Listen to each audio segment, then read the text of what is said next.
Hello, I'm Tim Harris. This is Julie Harris, and this is Real Estate Coaching Radio. That's right. So make sure that you hit the subscribe button so you won't miss any future episodes. Thanks again for popping by. Hit that like button, and don't forget to leave your comments and questions so we can get right back with you. We will. Thank you for continuing to make our podcast, Real Estate Coaching Radio, the #1 listened to podcast for real estate professionals in at least the United States. And let us know what you think about this video. Leave your comments below. Thank you. We are back, and today is the big summary of our 2024 real estate predictions. And this is going to be a very well, I think, researched list of predictions. And what Julie and I are going to attempt to do as often as we can is we're going to steel man our predictions, which means that we're going to say, you know, we predict this is going to happen, and then we're actually going to tell you why we might be wrong. And the reason that we're doing it that way isn't to create a hedge in case we're wrong about all of our predictions. No. Well, it's so that you can have more knowledge, so you can have more confidence. Because if you're, for example, talking about interest rates going up or down, and you're not having, and you're talking with someone who's, you know, resolute that they're only going to go one direction, you're now going to have both sides of the argument. And then you can form your own opinions, because what we're hoping will happen as a result of today's show is that you actually have your own 2024 real estate predictions. And yes, you can benchmark ours. That's perfectly fine. And by the way, the notes for today's show, as with every show, are down below. So if you're on YouTube, Spotify, Stitcher, all the billions of different places that the podcast is featured, do scroll down and click the link for the show description or the show notes. It's differentiated depending on the platform. And yeah, you're good to go. Yes, that's right. And I'm so glad that you mentioned the notes, because more and more of our coaching clients in particular, and certainly some of you that are podcast listeners, future coaching clients, are asking about talking points. They're making videos. Some of them are even doing their own podcasts. They're being interviewed for papers. You know, they're writing articles, they're on shows. So you can certainly use the notes for that. And we do like to supply you with lots of talking points. Our job is, in fact, to educate you, motivate you, and get you into action. Because let's be honest, if you don't have this information and if you aren't able to understand both sides of all of our predictions, you're going to feel vulnerable. You're going to be more, I think it's more likely you're going to be a pessimist, or you're going to be living in fear. So this is your fear-busting 2024 real estate predictions, and I put it as the title, Julie, boom or bust. Well, Bust. I'll bust our own title. It's going to be a boom, but let's talk about that starting with point number 1. Point number 1, prices will continue to rise on average 5 to 6% nationwide. Now, some of you will experience as much as a 10% increase in price, and some places may be more stagnant. What happens locally will depend on your inventory per zip code, per town, per city, and of course the impact of new construction as well. Rents will increase, and default and distressed real estate really is not going to be an issue. Right. So really, with regards to prices will continue to rise. The only reason that wouldn't be true is if there was an enormous amount enormous amount of new inventory coming for sale, or a huge decrease in demand. And neither of those things are going to happen. So that's the flip side. And Julie said, and we're going to talk about this distress thing. We sprinkled that point into some of the other predictions that we have. But there is going to be no increase in defaults or distressed real estate of any kind. It's going to remain essentially not even on the radar in most markets. So don't allow anyone to pull you down a rabbit hole thinking that you somehow need to specialize in distressed real estate, because that's an exercise in futility in a market where you have enormous amount of demand and not enough supply. And by the way, as Julia is about to share with you, what do you think happens, listeners, to inventory of homes when the interest rates drop? Julie, prediction number 2. All right, speaking of interest rates, mortgage interest rates, point number 2, they will continue to trend downward, likely to stabilize in the low to mid 6% range. I had several coaching clients tell me just yesterday that in their markets, they're already under 7%. Builders will still offer better interest rates even than that through their in-house financing. Not all builders, but certainly the bigger builders are doing this. Assumable mortgages may become more prevalent. I also have coaching clients who are advertising their listings that have assumable mortgages. Again, we're already seeing that happen. And of course, 5 and 7 year adjustable rates will become more popular. So really good news regarding rates. And when do we predict the first Fed rate decrease to happen? Wait for it, first quarter of 2024. We think that throughout next year, you're going to see a continual decrease of interest rates. Now, those are the Fed rates that don't necessarily correspond to mortgage interest rates, but are pretty damn near. So do expect mortgage rates to fall. Obviously, all of you who are listening who are lenders, it's going to be a refinance boom for you. Anyone that's purchased in the last 2 years is going to be beating a path to your door. So get ready. But for the rest of you, do understand as rates fall, that does have an enormous effect on the people that are willing to put themselves, into the market. And that includes sellers. So there's going to be an increase in inventory, which gets to prediction number 3. Hopefully we're not going too fast. Remember, our points are down below, and you can always click and read. And by the way, when you're there, make sure that you join Premier Coaching. It's the next natural step in your real estate career. Now is the perfect time to join Premier Coaching. And when you do, you get the first month's access, which includes a daily semi-private coaching call and all the things that are going to really turbocharge your business into 2024 and beyond.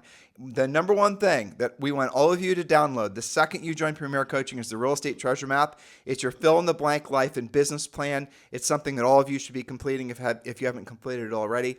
You can join for free. Just scroll down, click in the show description, and when you're there, obviously, you cut and paste our notes and use them for social and use them for all the other things that Julie suggested. Next point, Julie Harris. Number 3, inventory will rise as interest rates fall. And we're already seeing incremental inventory going up, which is unusual for this time of year before it flips over. Most sellers are also buyers. So when there's more choices to move up or down by, they will be more willing to list. So as you see rates come down, you should be seeing more inventory. Now, I wanted to add one little minor point to this because I've seen people chatting about it online. There are some people who are kind of trying to create a little freak out about builder inventory increasing.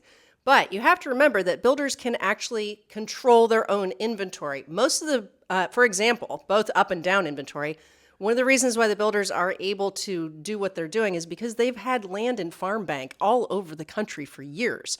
They can pull the trigger. They can put it in farm bank. They can sell it to another builder, another developer. What she's saying, in case those of you who aren't from the Midwest, which is vast majority of you who listen are on the coast, but farm bank is basically where you can take farmland that was going to be previously farmland, and you can have the government start to pay you not to farm it, even though it was not, you bought it not with the intention of farming, but making it into a subdivision. But to Julie's point, they can actually carry land with virtually no cost, and that's a lot of times what they're going to do. It's funny, Julie. I was thinking back to World War II, actually. Mm-hmm. And I was thinking about when the soldiers were coming home after World War II, and they started building all those little dinky Sears homes. Oh yeah, those are great. You used to have a house delivered. You'd order from Sears, and you'd have it delivered on the back of a train, and then you'd go and pick it up with your buddies, or you'd have all the pieces and parts delivered. It was a semi-prefab house, basically. I think one or two of our rentals are Sears houses. Well, Julie, all of Colonial Hills is that way. A lot of Clintonville's that way. A lot of the United States. And the point I'm trying to make is that you will see a change in the style and the size of homes. It's going to change as the economy changes. So you think back to, the booms in the last 20 years. Builders were building bigger homes. Interest rates were lower. People had the ability to afford those payments and all the rest of it. And as the economy tightens up, what are you seeing now? A lot of builders are building smaller houses on smaller lots. And you're going to see probably in the next, certainly 12 months, but 24 months, a mixture of both, to Julie's point. You're going to start seeing a lot of the builders, if the rates fall, who are going to start building larger homes because that's what they have to build in order to compete. Maybe the 4-bedroom house with a 2,800 square foot floor plan is going to become a 3,500 square foot floor plan with 4 bedrooms and a loft kind of thing. You see a lot of modern floor plans. Right. You've seen all this before. It's going to start happening again. But really, the most important thing is there will be our prediction number 3 is there will be an increase in the number of homes for sale. And that will lead directly to prediction number 4. The number of home sales will rise, and we believe they're going to rise significantly. This should be fantastic news for all of you because guess what? 2023 was the worst year for real estate in probably the last 4 years in terms of resale home sale units. So we are coming off the bottom, and 2024 will very much feel like an upswing back towards frankly, a very amazing market, which, again, Julie and I are going to give you. I don't want to step on any of our future predictions, but you can probably hear it in my voice. So, Julie, prediction number 4. Prediction number 4 is the number of sales will rise. This should climb back into the 5 million plus sale range, but that's still short of what people call a normal market, which is usually about 5.5 million sales. Increase in resale home sales by as much as 1 million units. Sellers will continue to be in control. So those of you who go immediately to the panic button because there's going to be more to sell and more units going, we're still going to be nowhere near a balanced market. A balanced market is when there's one buyer for every house. Right now we're running with 3 offers for every pending. So Julie and I are actually predicting that there's going to be 1 million more resale home units that are going to come for sale in 2024. That's going to still, to Julie's point, listen to what she said, that's still going to be short of what the market needs to be anything near a balanced market. So a balanced market, listen to what Julie said, is in the mid 5 million range, 5.5 million, and we're predicting that there's going to be probably 4.5 to 4.6 million total resale homes. Now, if you're in the real estate business, if you're a real estate agent, if you're a real estate team, if you're a real estate broker, that should represent a significant increase in the opportunity you have to help people buy and sell real estate. Prediction number 4, Julie. Number 5. Number 5, that's sorry. Okay. Agent migration from small and medium-sized brokers to larger brands. This is partially a result of the commission lawsuit, partially a result of shrinking profits. Brokerages like eXp are rising due to agent-centric opportunities beyond just your commissions. And I was having this very conversation with a former president of eXp Realty yesterday in text, Dave, and he and I were talking about the fact that eXp, as using Julie's example, is actually increased their net agent count. The company actually grew in size. So what's going to happen from these commission lawsuits? Really what's going to happen for the most part is a lot of small and medium-sized brokerages, even larger ones, are going to use the commission lawsuits as a graceful exit to move up to what will be a more profitable and sustainable business plan for them. For example, if I'm running Tim and Julie Harris Real Estate, Julie and I used to have a real estate team, and we had, I think at the time, hold on, let me mute that bad boy. And you and I had the time probably like 15 or 20 people to work for us, something like that. Well, I mean, we would right now, because of the nature of the market, because of the nature of referral fees, because of all the things that are happening, it's very hard, especially on the buyer side transactions, to make any profit. Yes. So you maybe were making profit off buyer side units back maybe 10 years ago, 7 years ago. But now as commissions have fallen and as essentially referral fees have risen and as agents have become more demanding of what you're going to pay them on the buyer side, you're seeing in many cases these buyer agent based teams that are losing money. And Julie, you had a conversation like this with one of your clients. Yes, actually with 2 or 3 of them that had been running profits with their buyer sides of their team, not huge profits. But now, fewer sales and more commission pressure, and we're going to talk specifically about the commission lawsuits in the next point. Yeah, it's become either even Steven or actually losing money on that side. So you really have to run a profit and loss on that side of the business. What agents love to do is mix numbers, right? They don't like to talk about the difference between what they make on listings and what they make on the buyer sides. They like to blend all of that and then pretend that it's a higher percentage. So when you have a coaching consultation conversation with any of our coaches, or certainly with Julie and I, and you have a team, what we're going to ask you to do is, how many units did you sell last year? 300. How many of those were buyer sides? 150. How many of those were listing sides? Obviously 150. Well, on the buyer sides, let's do a profit and loss just on the buyer side deals, and then let's do one on the seller side. So we're going to take all the cost, all the money you paid to the buyer's agents, all the referral fees you paid, all the other, servicing, like for example, if you had cost of your leads. Well, cost of your leads, but cost of servicing the closed transactions on the buyer sides, and not even paying you for your time. How much actual profit did you make from this buyer sides? And what you see consistently, and you've been seeing this for quite a while, by the way, this is not a new phenomenon, is you're seeing that in many cases, those teams make no money on the buyer side transactions. They make the profit on the listing side transactions, and then they use the listing profit, which should go in their pocket as their profit, to actually subsidize the buyer side of the business. In other words, they're robbing Peter to pay Paul, in essence. That's really what's happening. And so that's the reason a lot of these larger teams are so reliant on ancillary services to basically make any profit. Transaction fees, mortgage, and title. They've almost given up the ability. The real estate transaction has become the loss leader for them to actually make any profit. Now, it's not all of them doing it that way, but a lot of them have done it that way. So we're going to talk about AI in prediction number 7, but really what Julie and I are, and I think it's a fair prediction based on currently the trajectory of eXp, is you're going to see a lot of these brokers and these teams are going to want to move over to eXp because they can essentially, the costs that they have to run their businesses, brokerages and teams, are going to be shared with eXp. So now all of a sudden their profit margins are going to increase.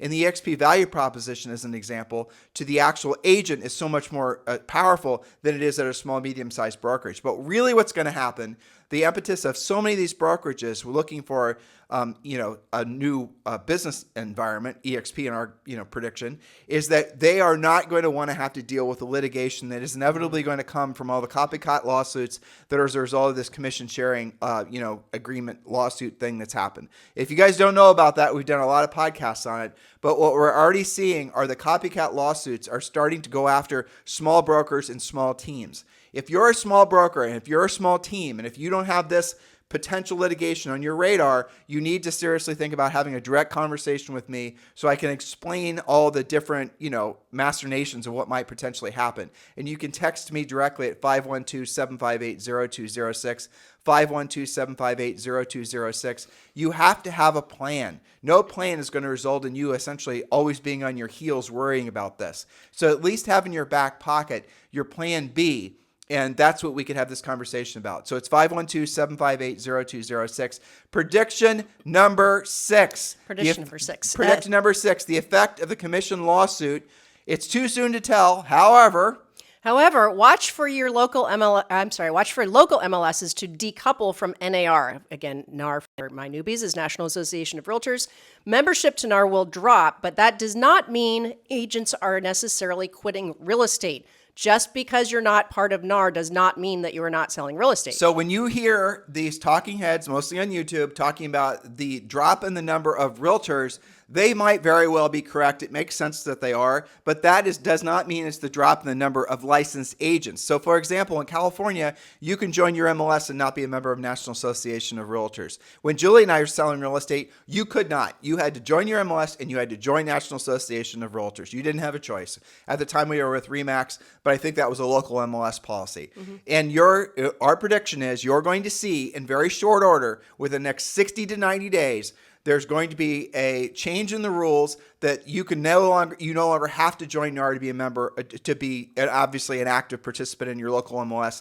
Now, what will that actually do for NAR? We think, yes, it's going to decrease the amount of revenue that they have, but we think it's a great opportunity for NAR to hard reset and completely redo their value proposition. Because if you have a club where people are paying a decent amount of money to be part of the club, they're going to want to participate. Those are the people that have chosen to use their dollars to participate and maybe have a say in the way the real estate industry works. The people that are being forced to join National Association of Realtors just to participate in MLS, they're the ones that are going to they don't see a value in it. They're being forced to use NAR.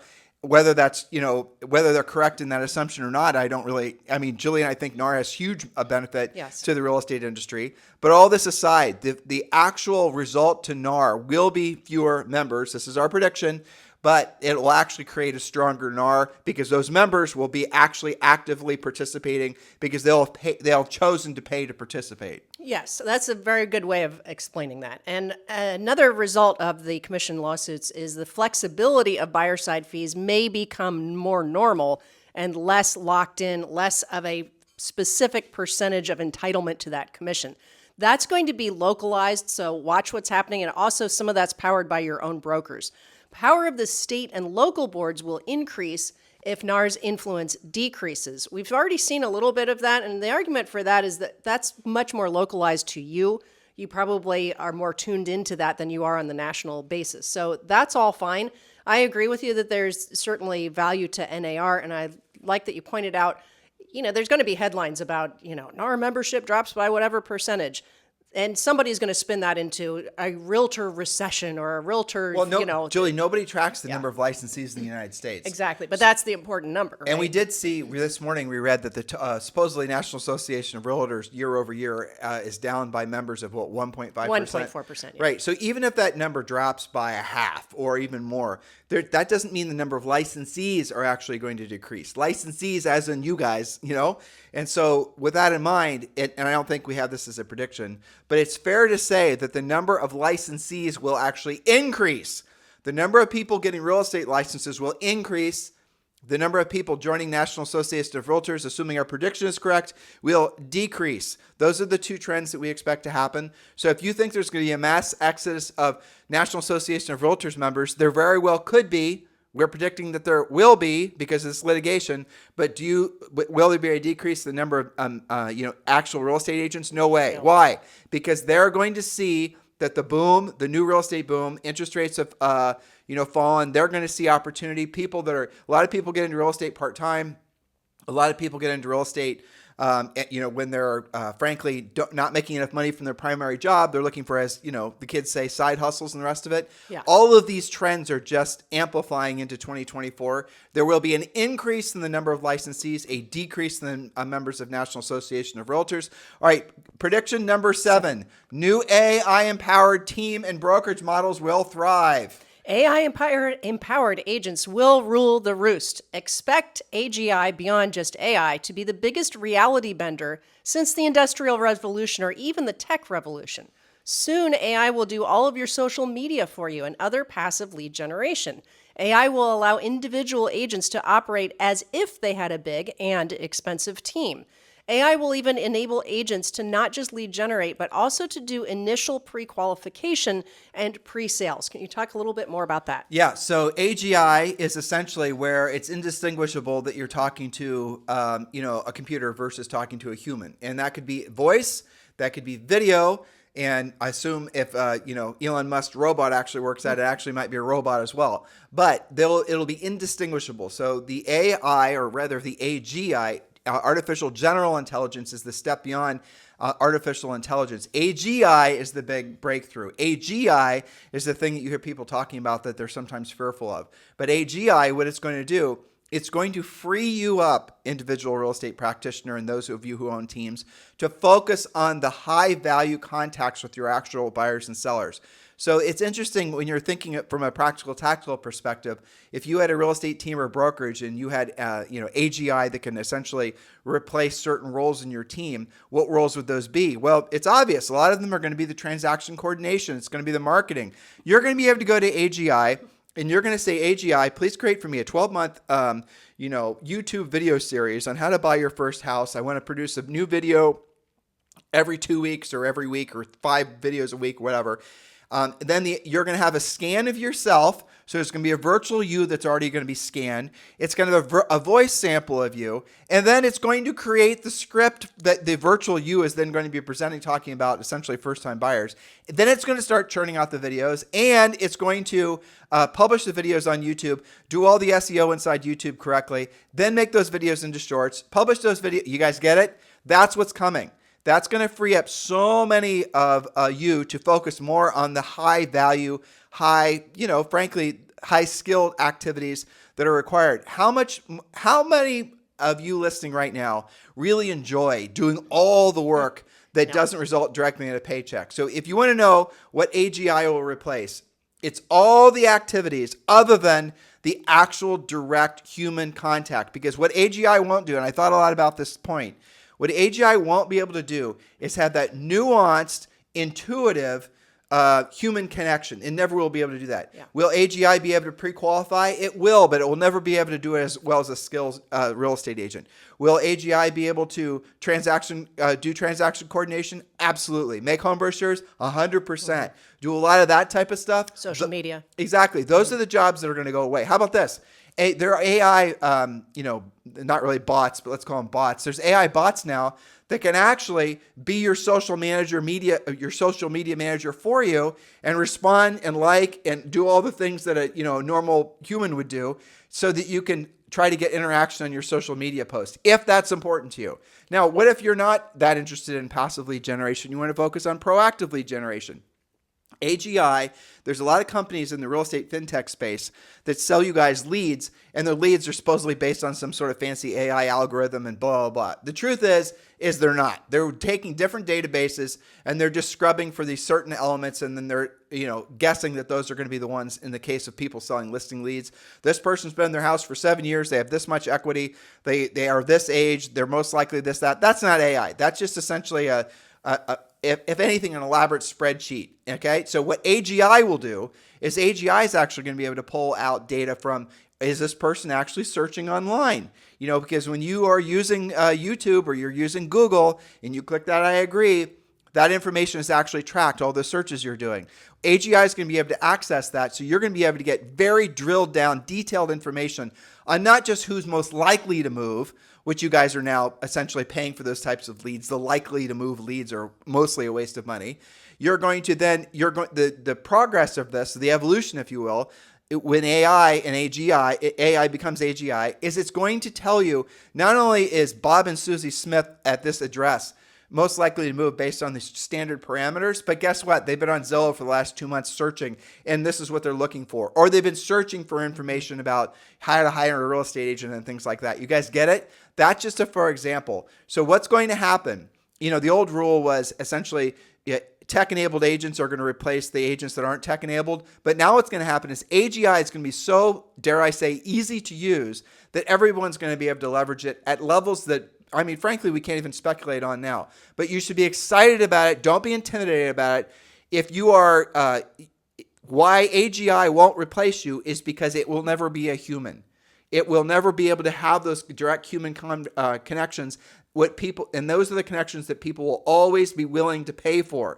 If you're selling Ginsu knives, or you're selling something that's a commodity like that, then yes, you have probably a worry about your career going forward. Well, I think what you're saying is important because one way to look at it, because I'm studying this right along with you and it's all evolving very quickly, is that AI or AGI does not have the relationship with, say, your past client that Right. you do. It's not with that entity. You're still valuable that way. The other big difference is you were saying before it was tech-enabled agents versus non-tech-enabled agents. Well, a lot of that tech costs something. AI is not expensive to implement, and it's not difficult to learn. So those of you who are a little bit fearful and kind of trying to marry it in your mind like learning some new app or some new program, it's not like that, and it also doesn't cost you anything like that. You and I were consulting with a brokerage, and they were asking whether or not they should be creating AGI or AI apps and all the rest of it.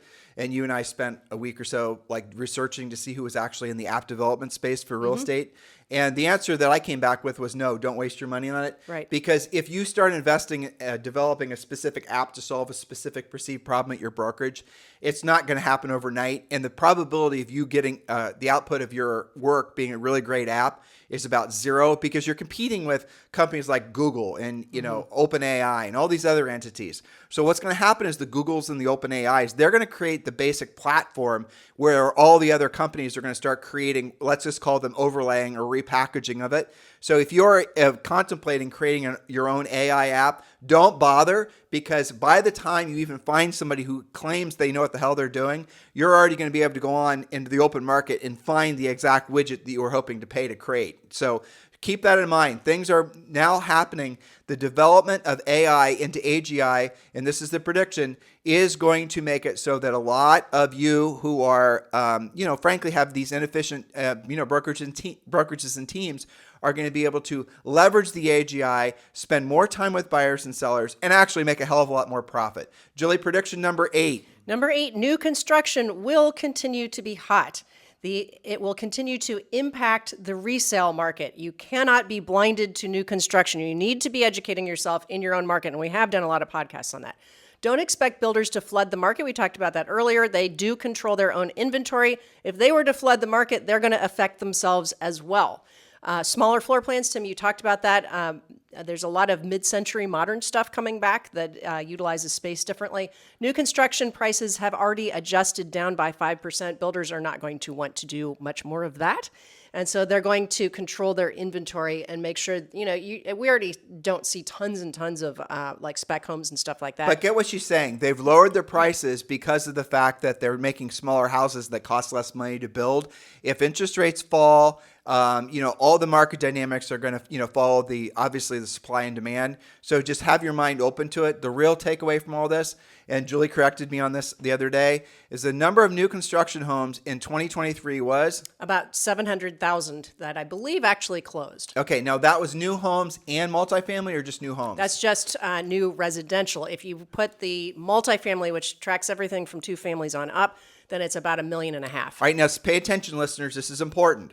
If there were 3.6 million home sales, resale home sales in 2023, which was the worst year in the history of real estate as far as all of us are concerned. Except 2009. Exactly, except 2009. And you had 800,000 new construction homes that closed in 2023, you're looking at a total of, you do the math in your head, 4.6 or 7 or somewhere, right?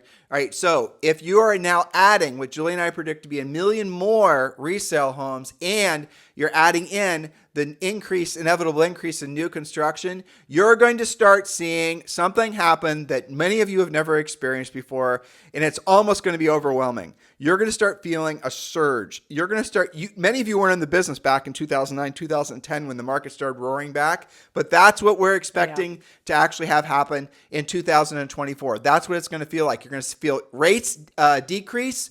You're going to see this massive pent-up demand from people that want to buy homes. Remember, the average age of a first-time home buyer now is nearing 40 years old. Near 40 years old, those people wanted to buy homes before, but the market conditions wouldn't allow them to for a variety of reasons. And maybe even socially, they didn't want to buy a house. But that is all of those market forces are going to boost the housing market. Then you have lowering interest rates, which we predict will start happening in the first quarter. And really what will be a significant increase in the supply of homes, maybe by considering new construction, you're looking at the number of new homes coming for sale could make it so that we're over 5 million if you factor in the new construction. I think I said that right. Yes, and that should make all of your lives easier, to summarize all of that. You alluded to this a second ago. Number 9, new mortgage programs will flourish and new fintech. We're going to talk about different types of ownership, right? So you talked about home ownership and mortgage access will become a hot political topic. The average age of the first-time buyer is close to 40 now. Speaking of the number 40. So we think that's going to be, and those people are the voters, right? People in that age group, they vote. So they're going to start leaning into politicians that are going to start talking about, frankly, first-time home buyer friendly mortgage products. And that leads to the second point. Yes, 40-year mortgages, possibly automatic rate reductions when rates fall, different types of products you guys haven't seen and we haven't seen in a while. Homes will be securitized by the owner. So imagine being able to sell off the value of maybe 10% of your home to an investor. The investor gets paid 10% of the home's value when the home sells. Their 10% investment could be used towards a down payment, et cetera. That's kind of a hybrid seller financing type of fintech deal, right? Well, it's kind of a hybrid. Not sure what I'd call that. It's kind of a hybrid of a reverse mortgage. Yes. But what's going to happen is investors. This is already happening, by the way. So this is a safe prediction, but it's going to come out of the shadows and become mainstream. We predict that there's going to be all the things we're talking about, that there's not just going to be your traditional mortgage products.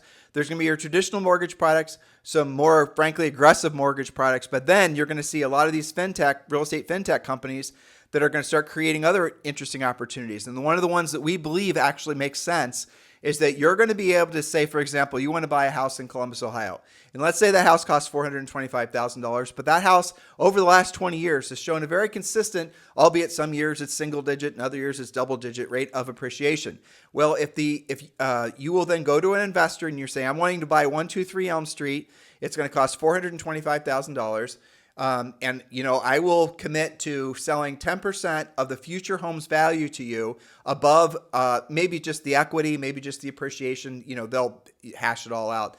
In exchange, I want that $10,000 at close, or that 10% at closing of the current. Like if I'm paying $425 for it, and you guys are essentially locking into buying future appreciation, that means you're going to have to contribute $42,000 or something along those lines. Mm-hmm. It'll, you guys will understand when I'm sort of guessing at all of this, but you get the idea. And then people will be able to use that investment from this investor pool as aid towards their down payment. And that shouldn't violate, as far as I know, any mortgage rules, because the 10% is not a second mortgage. Right. You don't have to qualify for it. That's right. A lot of this is evolving. None of that is illegal. There's contracts that go with it. I actually had a coaching client last week that was telling me about this buying 10% of equity. They were going together to help a friend of theirs that didn't want to actually sell the house, wasn't ready to sell, but had tons of equity, as a way of helping that homeowner get some cash, not have to sell, and really basically be a partner in the ownership of the house. Right. And it's pretty creative. Well, you only have that happen when there's tons of equity like we have now. Well, look, if someone can get a 30-year, if someone came to us, Julie, and they said, I'm going to buy this new construction home, the builder bought down the rate, it's 4.5%, it's a 30-year fix, and we knew the market, we knew it was a really hot market, and the house costs $700,000, and I need $50,000 to make my down payment. but this is the percent of the upside appreciation that you'll get. That's probably a gamble we'd take. Absolutely. I mean, look at your example of Columbus. Just last year, amazingly, it was in the top 20 at appreciating 12%. So if you read the numbers, that is potentially a good investment. And yes, you're speculating, but you can also hold on to it.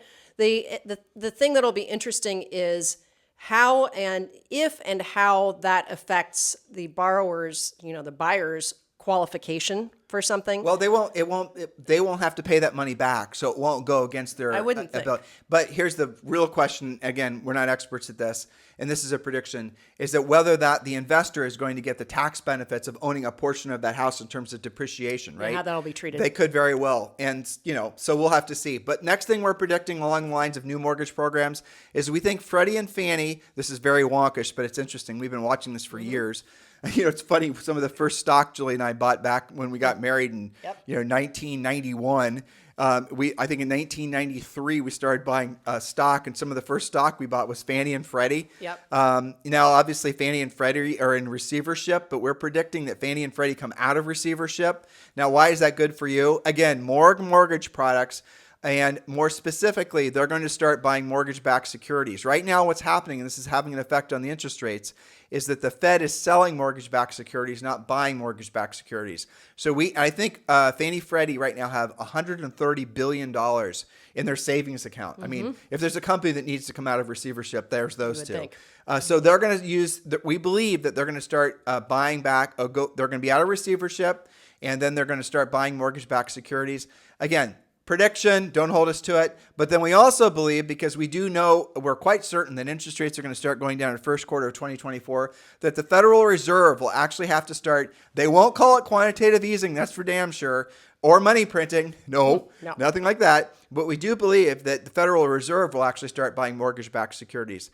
And in other words, the interest rates might even fall further than what Julie and I are predicting, because there'll be a demand for those mortgage products, essentially, I would argue, artificially formed from the government, not from true consumers. Yeah. But here nor there, that's more of a political statement. And if you really want to know what the underlying thesis is behind our predictions with regards to interest rates, it's an election year. Interest rates almost always go down in an election year. So Julie and I have sort of hedged a lot of our predictions because we studied the history of what has happened in similar housing markets during similar market cycles. Certainly, there's no similar economic cycle, but market cycles. And our last prediction, you guys are going to love this one. Let me read the headline, Julie Harris. Yes, my favorite one. 2024 will be the start, you're all going to love this, of the new roaring 20s. 2024 is the start of a new bull run for home sales. You thought the last boom was big. Tim just talked about it a second ago, starting in about 2010-11. Just wait. 2023 was indeed the worst year for total home sales in nearly 40 years, with 2009 being the only one worst because all of those short sale and foreclosure sellers were not buyers. So we were missing the buyer side back then. We don't have that problem now. Homeowners are sitting on trillions of dollars of home equity. There's the number of homes that are owned outright, something like it's 43%. It's nearly 50%. Yeah, it's nearly 50%. The amount of equity that homeowners have in the United States is ridiculous. Essentially, the financial benefit of owning a home has never been more validated than in the last 10 years. The amount of net worth that somebody has owning a home is so much more than someone who that rents all their life. That's been studied, actually. I think it's something, I believe it's like 28% more. It might even be more than that when you compare somebody who owns a home versus a renter. Right. And yes, there's problems with affordability for first-time home buyers. By the way, there always has been. And there's always been programs for that too. It's never been easy for a first-time home buyer to buy a home. That's the nature of being a first-time home buyer. You have to save up the money. But now more than ever, I would agree. But, we'll see what happens. We'll see what happens with appreciation and the rest of it. But 2024 is the start of a massive boom that's going to last at least a decade. The secondary point is demographics and pent-up demand will push home sales up and appreciation. Really, what the best way of thinking about the future of housing is ask yourself these simple questions. Are there fewer people or more people that want to buy a house? Are there more families being formed or fewer families being formed? Is there a massive, huge number of baby boomers that are going to upsell or upgrade their homes or downgrade their homes. All of these things, if you just pay attention to what's actually really going on and focus on supply and demand, you will not be able to come up with one literate point. I can't steel man this one, honestly. I can't explain to you why we might be wrong. Now, it'll be the start of the roaring 20s. Now, how fast and how roaring is the question? Yeah, we're not expecting it to be like some sort of like, crazy, all of a sudden what the hell's going on in the world? It's all pivoted. Now it's no, it's going to be a slow, obvious building of the number of real estate transactions. Now, there's plenty of headwinds in the market. There's plenty of headwinds happening with this commission sharing lawsuit. There's plenty of other things that are going to occupy the cerebral, headspace of most people. You cannot allow yourself to be pulled down in these negative vortexes. If you're not being optimistic, especially after listening to today's point, if you're not excited about 2024, here's your prescription. Absolutely, positively, purge all forms of media immediately, because you're allowing yourself being lulled into complacency, which will allow yourself, or unfortunately will result in you failing. This is going to be the start of the roaring 2000s or 20s, not for everyone, but for those who are thinking like that. Because if you believe 2024 is going to be another crappy year, and we had this conversation with someone yesterday. I was just thinking that. And I asked him why you think that way, and he had no damn answer. He said, because the other people are telling me that. Yeah. To which I said, talk to different people. Right. That's what I told him. He didn't think that was funny, but I did. I know. Yeah. But anyway, so that is the truth. So you need to start purging the people from you, from your life, that are not feeling optimistic, because if they're choosing to lean into the negativity and not leaning into the facts that we just gave to you guys, and our predictions were mostly based on facts. Julie and I took a long time to create this. These aren't just, this isn't just BS we pulled out of the air. These were actual facts we pulled from actually a whole bunch of different sources. Yes. And as you were talking, I was thinking back to when when the housing came back after 2008 and 9. You remember when there was this sense, you were sort of just talking about the collective unconscious of how people think about the real estate market. There was this sense of frugality fatigue, right? Yeah. So during the Great Recession, the housing crash, it was a thing for a while to say, well, Starbucks isn't in my budget anymore. I'm not doing that anymore. And I'm going to take the bus. I'm going to ride the bike. I'm going to walk. I'm not going to have a car payment anymore. I'm downsizing everything. I'm going to rent for a while. And that went on for like 2 or 3 years. And there was this whole voluntary simplicity movement. And there was a lot of ethos around that. And that's where the small house thing, the mini house, the tiny homes. People living in fancy trailers basically, and not being, that's not going to work. Maybe you and it's unsustainable. You and your partner or your wife are going to live in a little trailer, but you add a kid, I promise you. Even a dog. Those tiny homes are going to be seen as what they really were in the first place, which is fancy sheds. Exactly. Now, then the tide turned, didn't it? I know that you remember this as well, because we were coaching then also, where it's just like people kind of got over that and they got fatigued of being so frugal all the time. And then the enthusiasm came back to the market. I compare that to how we all experienced 2023. The mortgage guys joke about a decade worth of mortgage drama happening in 1 year in 2023. Really, we can trace that back to maybe the end of 2022 as well, where we were having rates bounce up and down. We went from 3.5 to 5, then we came down, then we went to 6.5. We ended up at 8.1 at the peak, and now we're coming back down under 7 already. That's a lot of stress and drama in 1 year. And I feel like maybe we're all collectively getting over that. Well, you absorbed it as a real estate practitioner from your buyers and your sellers. Yes. People hate change. That's like the number. You guys hate it. We hate it. Everyone hates it. But I'll tell you, it's interesting. Psychologically, one of the number one predeterminants as to your level of success in life, business and personal, is your ability to quickly adapt to new change. Mm-hmm. And if you're one of these people that waits around and you can let months and years pass you, and then you finally accept the change, then you've already missed what would have been maybe a great opportunity for you. So what we're shining light on are reasons to believe that 2024 is going to be the first year of what will be at least a 10-year ever-increasing boom market. And we cannot find any reason, not a single reason to believe that that's not true. Because ultimately it's just demographics. And demographics are always going to, rule the roost. And look, it's not interest rates. The lack of home sales in 2023 was lack of inventory. Interest rates got up to 8% and people were still buying real estate, right? It is lack of inventory. Lack of inventory problem is going to start being greatly resolved in 2024. Listeners, I strongly encourage you to share these thoughts with us, because that means that the actions you're going to take, whether you're listening to this in the middle of 2024, into 2024, or into 2023, the actions you're going to take going forward are going to be different than the actions you would have taken if you were believing that your tomorrow was going to be worse than your today. And that is exactly the work that our coaches are doing now with our great coaching clients. It's the work we're doing with our elite private coaching clients, is creating that 2024 business plan, which is focused on different types of activities than what you did during the pandemic, that you did during 2023. It has no element of waiting in the business plan. And it talks about things, that you've got to do with more consistency and more intensity. There's 3 things that we're focused on, and there's more to the business plan. Of course, there's tons more. But if I were in your shoes and I was a real estate practitioner, there is a salesperson. You're in their shoes. I'm in their shoes. You're shoe adjacent. I'm shoe adjacent Yeah, as a coach. Right. Well, you're the head coach for Yes. our organization, but yeah, you're adjacent to Exactly. their... Yeah. Well, 3 things. One is I sure as heck would be talking to every single person in my database, finding out what their plans are. How many of them right now are getting, relocated? They're talking about investing, moving up, moving down, moving out, moving sideways. Who are they? Because you need to be ready to help them. How many of these agents listening right now, Julie, and we're going to have tens of thousands, are going to listen to this, maybe hundreds of thousands of previous prediction shows we've done, but how many of them actually know how to have a purposeful conversation with the center of influence and past client where it isn't, puking real estate on them, but that they actually want to then participate in helping you, maybe do a deal with you or refer somebody to you? How many of you actually know how to have meaningful, intentional conversations like that with folks?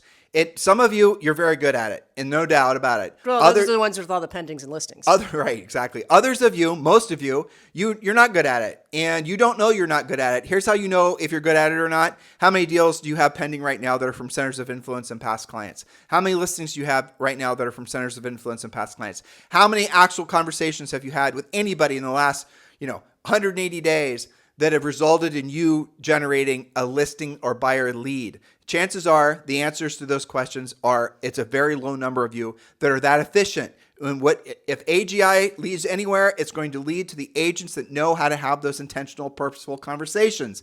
There's not going to be a reduction of any variety in the opportunity being a real estate practitioner. Nope. What you've got to realize, to summarize our 10 predictions, is you are in the right place. You are at the right time. Now, it's absolutely required that you take the next natural step and you tune your mental and emotional frequency to the opportunity to be yourself, as be the best version of yourself as a real estate practitioner, helping people. Isn't that the reason you got into real estate? Oh yeah, of course, to make money as well. But that making money is the byproduct of knowing what you have to know to help people in this market. It's going to be more complicated. You're going to have to know about different mortgage products. You're going to have to know about, the different things that are happening with this and the other things. Listen to this podcast, become coaching clients, share our energy and enthusiasm for the future, because this is your time.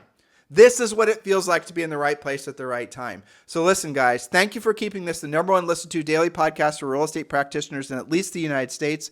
It is truly our pleasure and our honor to be your online real estate coaches. Now, please do keep in mind, this at the very best is just real estate training. Real estate coaching happens when you join us at Premier Coaching. The link is in the show description, or you can just simply go to premiercoaching.com. Hey, guess what? Let me be the first to wish this to all of you. Happy New Year. And if you're listening to us in 2024 and you're listening to this as a replay, I got another suggestion for you. Are you having the best year ever? Is this 2024 working out to be the start of what you know is to be the best year ever? If not, you know what to do. Join Premier Coaching. Let us help you take the right steps so that you can actually feel what it feels like to be in the right place at the right time. In the meantime, have a fantastic day. We'll talk to you on the show tomorrow. Watch this video. Please remember to subscribe to our YouTube channel.